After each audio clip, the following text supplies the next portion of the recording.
Bismillahirrahmanirrahim. Assalamualaikum warahmatullahi wabarakatuh. Innal hamdalillah nahmaduhu wa nasta'inuhu wa nastaghfiruh wa na'udzu billahi min sururi anfusina wa min sayyiati a'malina may yahdihillahu fala mudhillalah wa may yudhlilhu fala hadiyalah. Asyhadu an la ilaha illallah wa asyhadu anna Muhammadan abduhu wa rasuluh. La rasula wa la nabiyya ba'da. Pertama-tama marilah kita panjatkan puja dan puji syukur kita atas kehadirat Allah Subhanahu wa taala yang telah memberikan rahmat serta hidayahnya terhadap kita semua. Yang kedua, sholawat serta salam tak lupa kita aturkan kepada Nabi besar Muhammad sallallahu alaihi wasallam yang kita nantikan syafaatnya di yaumil qiyamah kelak. Dan yang terakhir, izinkan saya di sini menyampaikan sedikit ilmu yang pernah saya pelajari dan yang saya dapatkan mengenai adab terhadap diri sendiri. Manusia diciptakan oleh Allah Subhanahu wa taala tidak lain dan tidak bukan hanyalah untuk beribadah kepada Allah. Dan terciptanya manusia di muka bumi ini diperintahkan oleh Allah untuk saling menyayangi, untuk saling mengasihi dan menghormati terhadap sesama manusia atau bahkan terhadap makhluk lainnya. Akan tetapi seringkali manusia itu lupa bagaimana cara dia menyayangi dan juga mengasihi dirinya sendiri. Allah Subhanahu wa taala berfirman, A'udzubillahi minasyaitonirrajim. Bismillahirrahmanirrahim. Qad aflaha man zakkaha wa qad khaba man dassaha. Yang artinya sesungguhnya beruntunglah orang yang mensucikan jiwa itu dan sesungguhnya merugilah orang yang mengotorinya. Surat Asy-Syams ayat 9-10. Dari ayat tersebut sudah seharusnya seorang muslim yakin bahwa kebahagiaan di dunia dan akhirat tergantung pada sejauh mana ia dapat mendidik jiwanya, menjadikannya baik, mensucikannya dan membersihkannya. Begitu juga kecelakaannya itu tergantung pada kerusakan jiwanya, kekotoran serta keburukannya. Rasulullah pun pernah bersabda mengenai kamu semua akan masuk surga kecuali orang-orang yang enggan. Kemudian para sahabat berkata, siapa orang yang enggan itu wahai Rasulullah? Kemudian Rasulullah menjawab, orang yang menaatiku akan masuk surga dan orang yang bermaksiat kepadaku berarti ia telah enggan untuk masuk surga bersama Rasulullah. Seorang muslim juga harus percaya bahwa jiwa yang bersih dan suci adalah kebaikan iman dan amal soleh. Begitu juga dengan jiwa yang kotor, najis dan dosa adalah kejelekan, kekafiran dan kemaksiatan.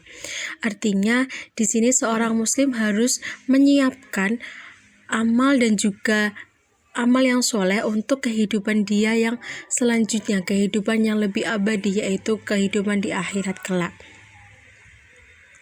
Kemudian Rasulullah pun juga memberikan peringatan kepada setiap mukmin bahwa ketika seorang mukmin itu melakukan suatu perbuatan dosa, maka dosa itu akan menjadi satu titik noda hitam dalam hatinya.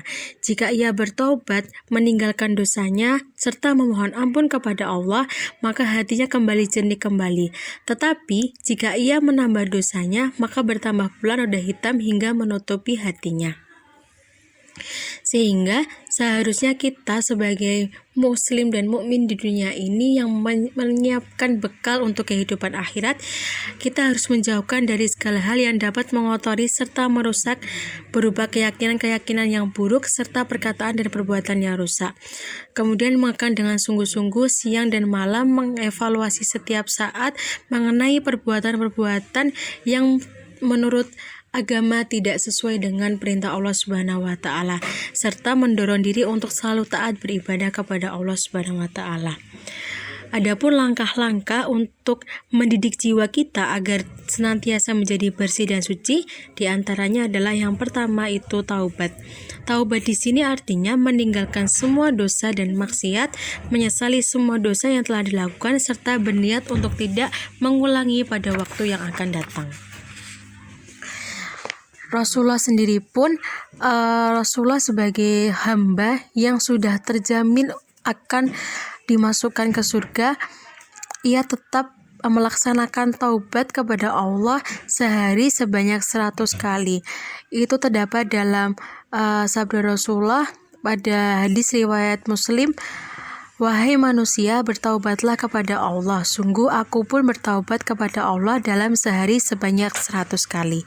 Yang kedua adalah muraqabah. Artinya seorang muslim melatih jiwanya dengan selalu merasa diawasi oleh Allah dalam setiap detik kehidupannya, sehingga keyakinannya benar-benar menjadi sempurna bahwa Allah selalu mengawasinya, mengetahui rahasia-rahasianya, mengawasi perbuatannya, membersihkan perhitungan kepadanya, dan pada setiap jiwa atas apa yang telah dikerjakannya. Dan yang ketiga adalah muhasabah.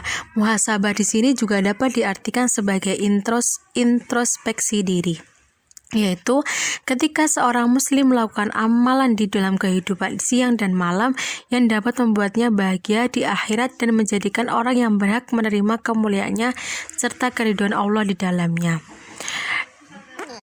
Mengintrospeksi diri sendiri di sini juga kita dapat mengkaji lagi mengenai firman Allah dalam surat Al-Hasyr ayat 18, "Wahai orang-orang yang beriman, bertakwalah kepada Allah dan hendaklah setiap diri memperhatikan apa yang telah diperbuatnya untuk hari esok atau akhirat, dan bertakwalah kepada Allah. Sesungguhnya Allah Maha mengetahui apa yang kalian kerjakan." Dan yang terakhir adalah mujahadah atau bersungguh-sungguh. Seorang muslim mengetahui bahwa musuh yang paling membahayakan baginya adalah hawa nafsu dari diri sendiri, yang berada pada dua tulang rusuknya. Karena dengan tabiatnya ia selalu condong pada keburukan dan lari terhadap kebaikan. Ia selalu mendorong pada kejahatan. Selain itu, hawa nafsu juga mencintai kesenangan dan terus-menerus dalam kenyamanan, senang berbangku tangan, digerogoti oleh keinginan akan kenikmatan-kenikmatan sementara, meskipun sebenarnya ia menjadi sebab kebinasaan dan kesengsaraan. Maka dari itu, apabila seorang muslim mengetahui hal ini, ia menjadikan dirinya untuk selalu berjuang melawan nafsunya. Dan seorang muslim selalu bersungguh-sungguh melawan nafsunya karena Allah, agar jiwanya menjadi baik, bersih, dan suci, serta merasa tenang, menjadi orang yang layak mendapatkan kemuliaan dan keridhaan dari Allah. Ia mengetahui bahwa ini adalah jalan orang-orang yang soleh, orang-orang yang beriman, dan orang-orang yang jujur. Lalu ia akan menemunya dengan mengikuti jejak mereka. Itu adalah beberapa langkah cara untuk mendidik jiwa kita kepada kebaikan dan kesucian. Jangan sampai kita menjadi seseorang yang zalim terhadap diri sendiri dengan melakukan perbuatan-perbuatan yang itu dilarang oleh Allah SWT. Mungkin cukup sekian dari saya, kurang lebihnya saya mohon maaf apabila ada kata-kata yang tidak berkenan. Saya cukupkan. Ku anfusakum wa ahlikum naro, nun wal qalami wa ma yasturun. Wassalamualaikum warahmatullahi wabarakatuh.